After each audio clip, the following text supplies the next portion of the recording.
പ്രയാഗരാജ് മഹാകുംഭമേളയിൽ പങ്കെടുത്ത് ത്രിവേണി സംഗമത്തിൽ സ്നാനം ചെയ്ത് സീനിയർ സഞ്ചാരിയും സുഹൃത്തുക്കളും അയോധ്യയിൽ എത്തിച്ചേർന്നു. ശ്രീരാമക്ഷേത്രത്തിൽ നിന്നും ഏതാണ്ട് 3 കിലോമീറ്റർ അകലെയായി ഹോട്ടലിൽ താമസിച്ച് വെളുപ്പിന് 5 മണിക്ക് ഞങ്ങൾ ക്ഷേത്രം ലക്ഷ്യമാക്കി നടക്കാൻ തുടങ്ങി.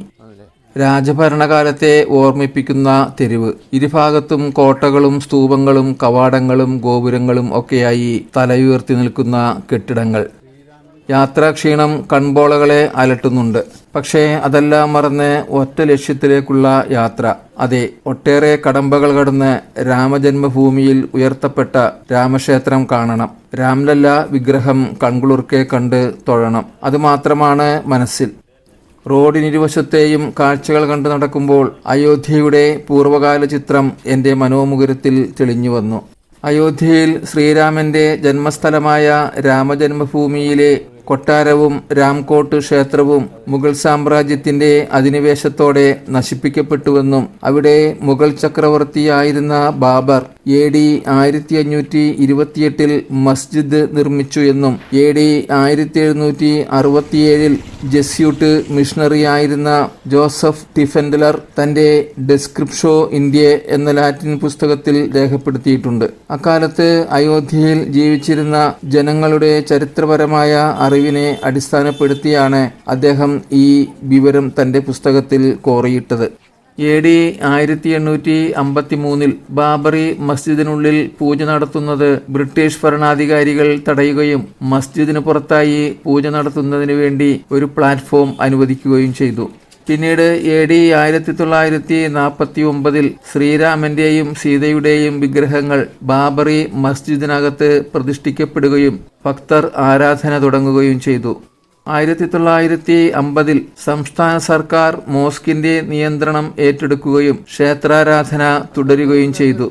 1980 വിശ്വ ഹിന്ദു പരിഷത്ത് ക്ഷേത്ര നിർമ്മാണത്തിന് തുടക്കം കുറിക്കുകയും ബാബറി മസ്ജിദിനോട് ചേർന്ന് ക്ഷേത്രത്തിന് വേണ്ടി അടിത്തറ പാകുകയും ക്ഷേത്രത്തിന്റെ ശ്രീകോവിൽ നിർമ്മാണം തുടങ്ങുകയും ചെയ്തു. 1992 ഡിസംബർ 6-ന് 1,50,000 വരുന്ന കർസേവകർ റാലിയായി സ്ഥലത്തെത്തുകയും സെക്യൂരിറ്റി ജീവനക്കാരെ കീഴ്പ്പെടുത്തി ബാബറി മസ്ജിദിന്റെ ഭാഗങ്ങൾ പൊളിച്ചു നീക്കുകയും ചെയ്തു. ഇത് ഹിന്ദു മുസ്ലിം ലഹളയ്ക്ക് കാരണമാവുകയും ഏകദേശം 2000-ഓളം ജനങ്ങൾ രാജ്യത്ത് കൊല്ലപ്പെടുകയും ചെയ്തു. ഇന്ത്യൻ പുരാവസ്തു വകുപ്പ് 1978, 2003 എന്നീ വർഷങ്ങളിൽ ഈ പ്രദേശത്ത് ഖനനം നടത്തുകയും ഈ പ്രദേശത്ത് ഹിന്ദു ക്ഷേത്രത്തിന്റെ അവശിഷ്ടങ്ങൾ കണ്ടെടുക്കുകയും ചെയ്തിട്ടുണ്ട്.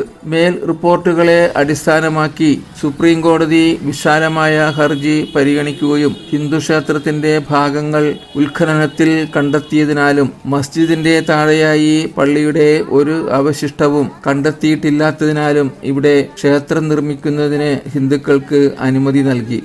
2020 ഫെബ്രുവരി 5-ന് ചേർന്ന പാർലമെന്റ് സമ്മേളനത്തിൽ വെച്ച് ഇവിടെ രാമക്ഷേത്രം നിർമ്മിക്കുന്നതിന് പ്ലാൻ അംഗീകരിച്ചു. അതോടൊപ്പം മുസ്ലിം സമുദായത്തിന് പള്ളി നിർമ്മിക്കുന്നതിന് വേണ്ടി അയോധ്യയിൽ നിന്നും 22 കിലോമീറ്റർ ദൂരെ മാറി അയോധ്യയിലെ ധന്നിപ്പൂർ വില്ലേജിൽ 5 ഏക്കർ ഭൂമി അനുവദിച്ചു നൽകുകയും ചെയ്തു. അങ്ങനെ രാമജന്മഭൂമിയുടെ മുൻകാല ചരിത്രം മനസ്സിലൂടെ കടന്നുപോയ സീനിയർ സഞ്ചാരി ക്ഷേത്രം ലക്ഷ്യമാക്കി നടന്നു.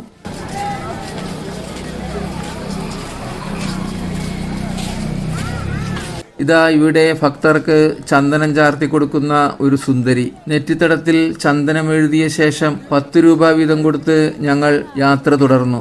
ചരിത്രത്തിന്റെ ബാക്കി ഭാഗം വീണ്ടും മനസ്സിലൂടെ ഒരു മിന്നൽ പിണർ പോലെ പാഞ്ഞു. ഞങ്ങളിതാ മഹാക്ഷേത്രത്തിന്റെ ഗോപുരവാതിൽക്കൽ എത്തിച്ചേർന്നിരിക്കുന്നു. പ്രഭാപൂരത്താൽ വെട്ടിത്തിളങ്ങുന്ന ഒരു ക്ഷേത്ര കവാടം.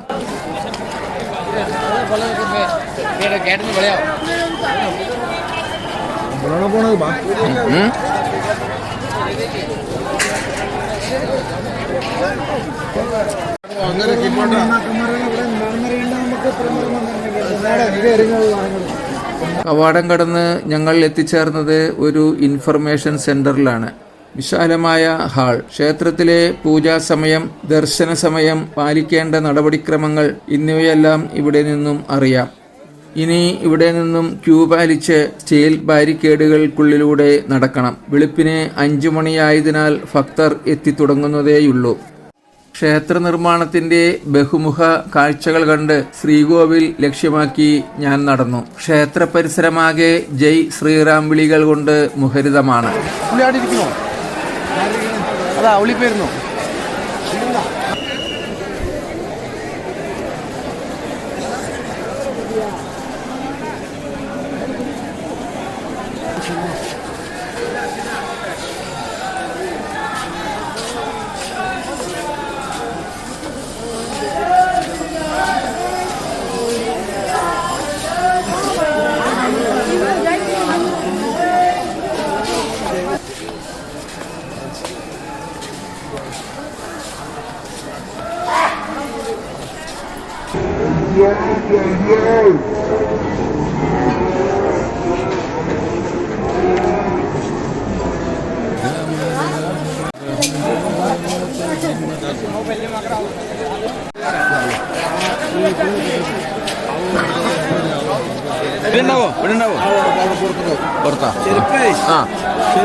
ശരി ശരി.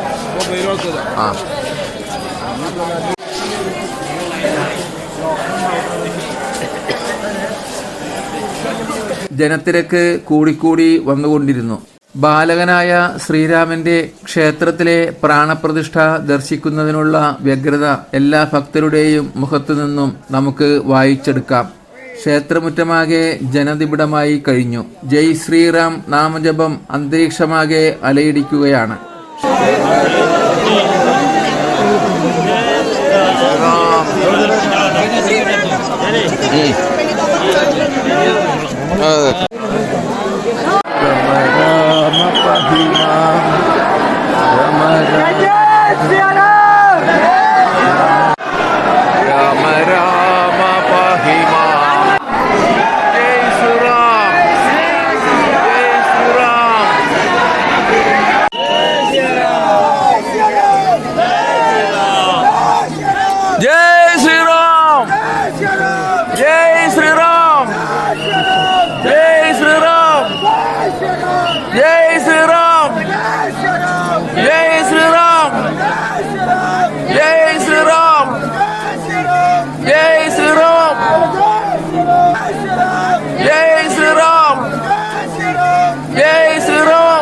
Rama Rama Rama Rama pahi maam Rahava Mukundara.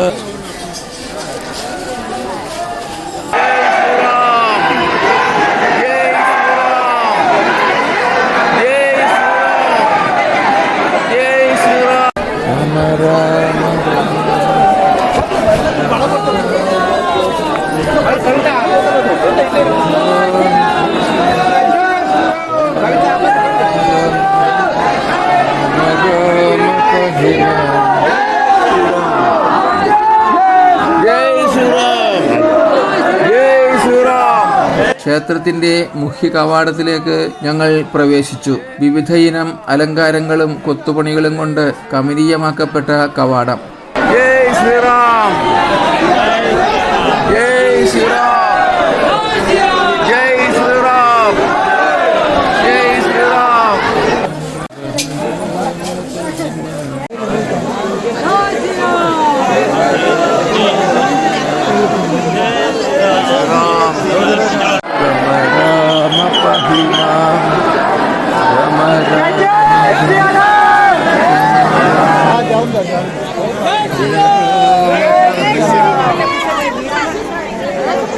Rama Rama Rama Rama pahi maam Rahava Rama Rama pahi maam Raghava Mukunda Rama Rama Rama pahi maam. Jai Shri Ram, Jai Shri Ram, Jai Shri Ram, Jai Shri Ram, Jai Shri Ram, Jai Shri Ram, Jai Shri Ram. അവിടെ നിന്നിറങ്ങി നേരെ നോക്കുമ്പോൾ കാണാം പ്രാണപ്രതിഷ്ഠ നടത്തിയ ശ്രീകോവിൽ കെട്ടിട സമുച്ചയം. തിങ്ങി നിറഞ്ഞു നിൽക്കുന്ന ജനക്കൂട്ടം. രാംലല്ല വിഗ്രഹം കാണുന്നതുവരെ നമുക്കിനി ജയ് ശ്രീറാം നാമജപവുമായി മുന്നേറാം.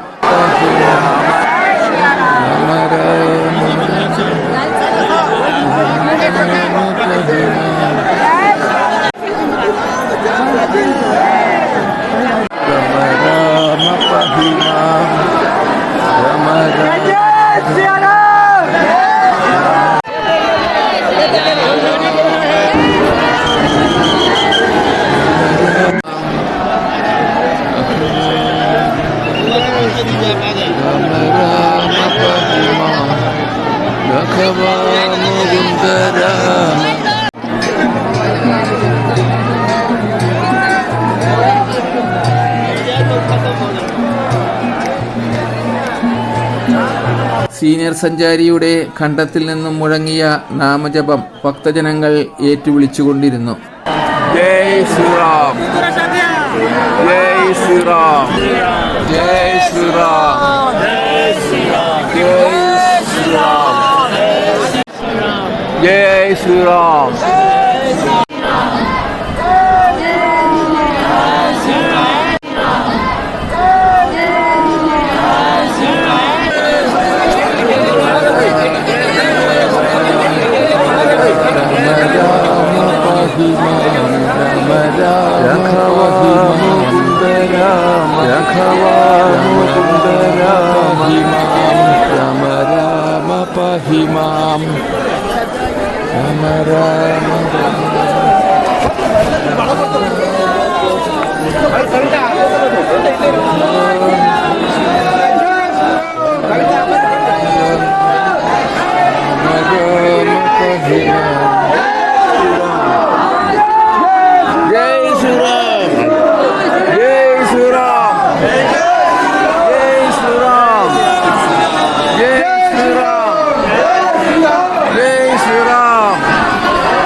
ശ്രീരാമ ദർശനം കണ്ട് ഞങ്ങൾ പുറത്തേക്കിറങ്ങി. ശ്രീകോവിൽ സമുച്ചയത്തിന്റെ മനോഹരമായ ഒരു വീഡിയോ ഇവിടെ നിന്നും പകർത്താൻ കഴിഞ്ഞു. ജയ് ശ്രീറാം, ജയ് ശ്രീറാം, ജയ് ശ്രീറാം, ജയ് ശ്രീറാം, ജയ് ശ്രീറാം, ജയ് ശ്രീറാം, ജയ് ശ്രീറാം. ക്ഷേത്ര നിർമ്മാണം പൂർത്തീകരിച്ചിട്ടില്ല. ഇപ്പോഴും നിർമ്മാണ ജോലികൾ നടന്നുകൊണ്ടിരിക്കുകയാണ്. ജയ് ശ്രീറാം, ജയ് ശ്രീറാം.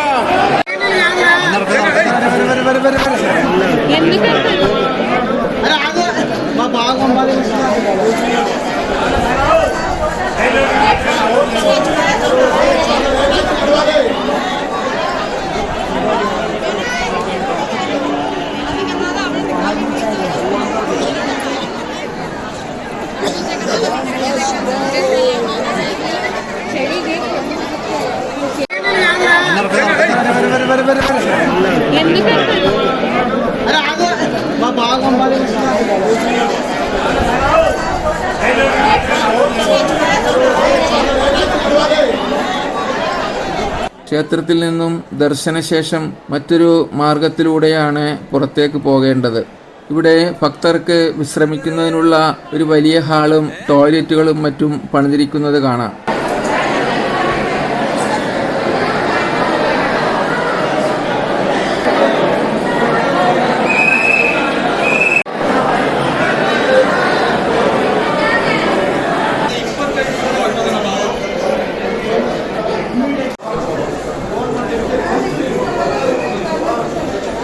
ഞങ്ങളവിടെ നിന്നും ഇറങ്ങി ചെരുപ്പ് സൂക്ഷിക്കുന്ന കൗണ്ടറിൽ നിന്നും ചെരുപ്പുകളെടുത്ത് മെയിൻ റോഡ് ലക്ഷ്യമാക്കി നടന്നു.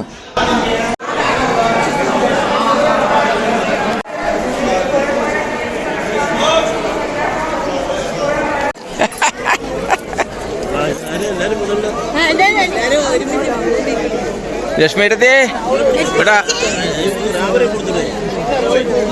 അവിടെയാണോ?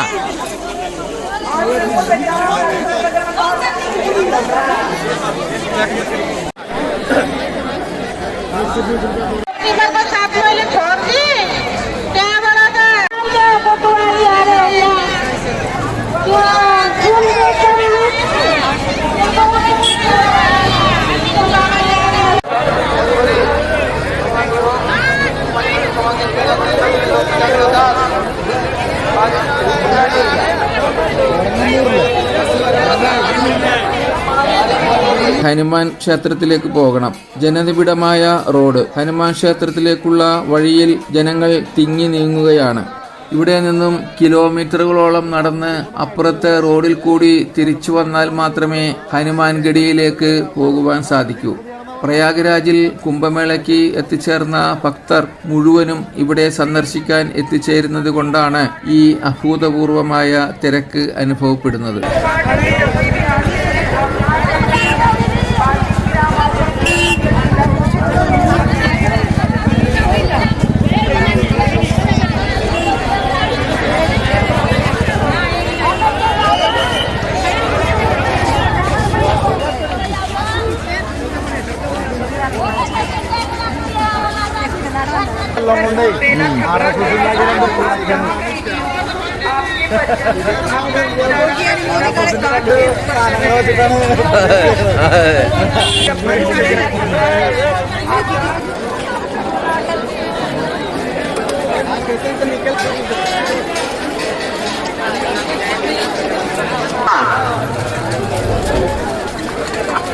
एक व्यक्ति की कार की चाबी खो गई है। एक व्यक्ति की होंडा कंपनी की कार की गाड़ी खो गई है। तो अयोध्या में आके जमा करा दें। व्यक्ति बहुत परेशान है। इसकी चाबी कल खो गई है। अगर किसी व्यक्ति को मुझे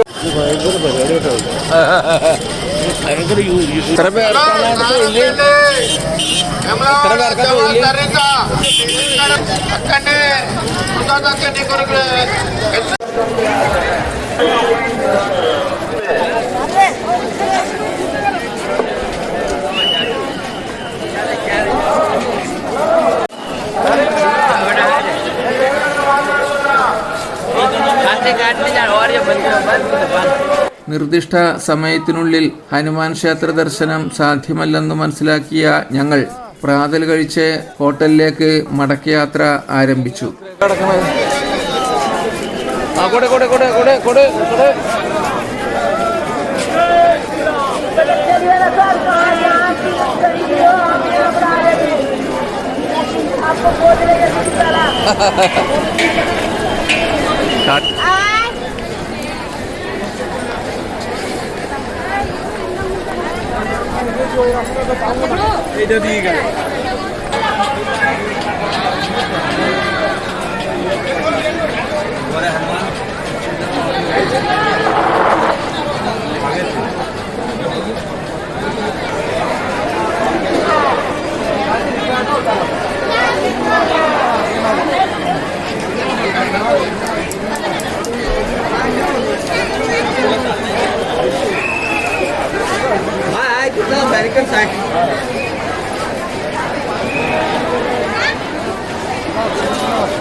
अगर किसी भी सर्जन को गाड़ी की चाबी मिलती है तो यूनिटी ഉണ്ടാവും. അതെ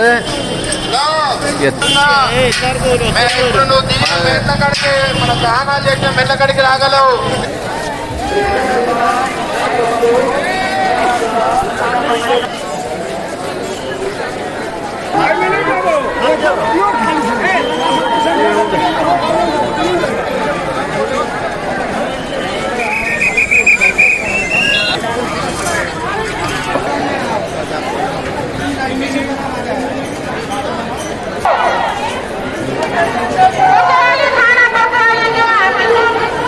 മറ്റൊരു ക്ഷേത്രക്കാഴ്ച കാണുന്നതുവരെ എല്ലാവർക്കും നന്ദി, നമസ്കാരം.